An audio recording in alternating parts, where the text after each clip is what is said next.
How to trust God when you cannot see the whole way. Now, before you think I'm talking about God of the Abrahamic faiths, let me just say I'm not. God is simply a term for the ultimate reality, the ultimate being. But this ultimate reality or ultimate being is ultimate because it's everything. It cannot be ultimate and still have a part missing.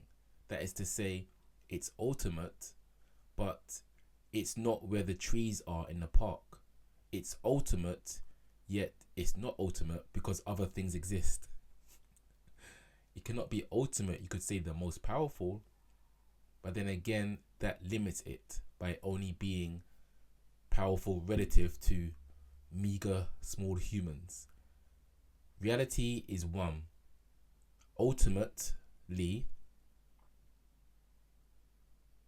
we are all expressions of that one. We can label it God, the universe, energy, higher self. It doesn't really matter. How to trust the flow of this thing, which does lead us down a path, because it's where our intuitions come from. It's where our thoughts come from, that one place. One place. Which has no dimensions. It's ultimate. It cannot be defined in a dimension. How to trust it when you can't see it? Well, it's to understand that God or the universe isn't asking you to take 10 steps at once.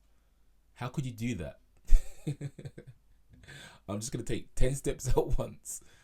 Not possible, right? God is asking you, the universe is asking you, reality is asking you to simply take the next step. The next step that feels high vibrational, that feels more exciting than the other. Take that step, one step at a time. We see reflections in this in our own so-called physical bodies. We take one step at a time, right? Otherwise, you'd be jumping with 2 feet. And yes, you can jump. However, when you are jumping, you are missing some information on the ground, on the earth, Pachamama. You are skipping things. Literally, that's why it's called skipping as well. If you were to keep one leg in the air. But if you're going with 2 feet, you're getting more information from the ground. So in this analogy that I'm painting for you, that ground being the ground of the universe, source, feeling every experience, step by step, really understanding how you got from A to B, as opposed to just skipping it. I'm just going to skip. And that's tiring, isn't it?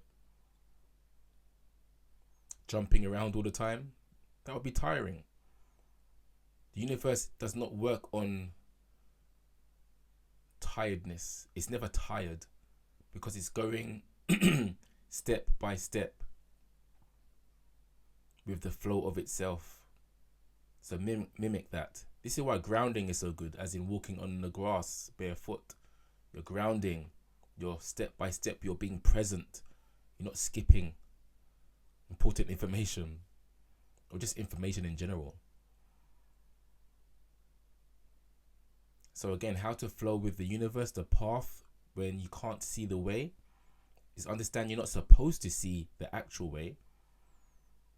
That would mean that you're walking on somebody else's path. If you can see the way, then you're walking on somebody else's path that they paved. Are you not an expression of the all of the consciousness of God? Do you not want to walk your own path?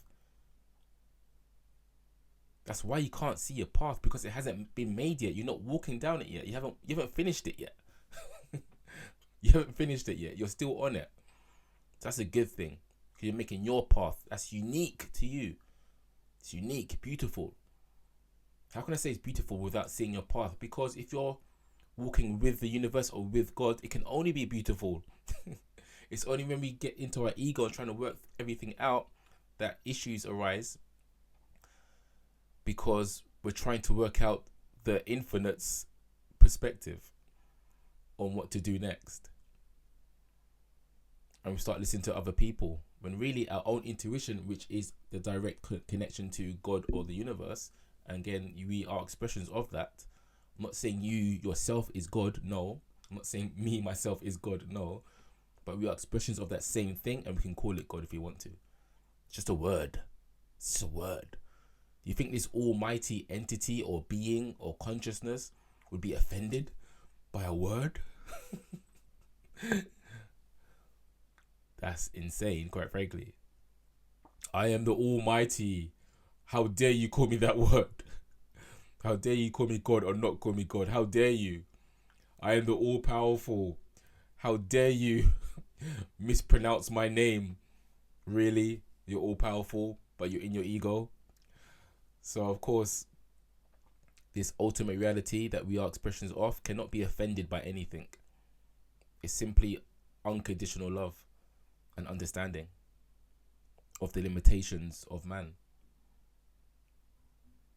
But we can trust in it because we are expressions of it, and it will lead us down a path that we can't see, that we're not supposed to see. We're just supposed to take the next step, and that makes life more interesting and worthwhile living. If you could just click your fingers and be somewhere that you wanted to be instantly, it will be fun for about a year. I used to think about this as a kid. It would be fun, I would say, for about a year. Literally doing everything you want to do just by clicking your fingers. You're in Barbados, you're rich, you have the most beautiful partner, you have lots of money, you're Olympic champion, whatever. If you could just click your fingers, you could do it all in about a year, I'd say. 2 years tops. Like everything that you dream of, 2 years tops. About a year. And then what? Wouldn't you just feel unfulfilled because there's no challenge at all, no effort at all? Not even at all, because the experience of effort is an experience, period. You know, we exist to experience. If we were to exist, so to speak, just as that the source of what we are, there would be no objective experience. Because we can only know ourselves in subject-object relationship. That's why your eyes cannot see your eyes. Because it needs something to be seemingly at a distance from it. It's the same as you as pure consciousness. It cannot see itself because it is itself. It is itself, and it needs something seemingly at a distance from it to perceive anything. That's why in a dream we always dream in characters and things and shapes, even though it's the same mind, because the mind cannot see itself. So it has to create seemingly these things that create the illusion that they are separate from one another, to create dimensions, because we are fundamentally dimensionless. So yes, I hope this helps you today on another wonderful day. Why is it wonderful? Because you are here. Because you are here.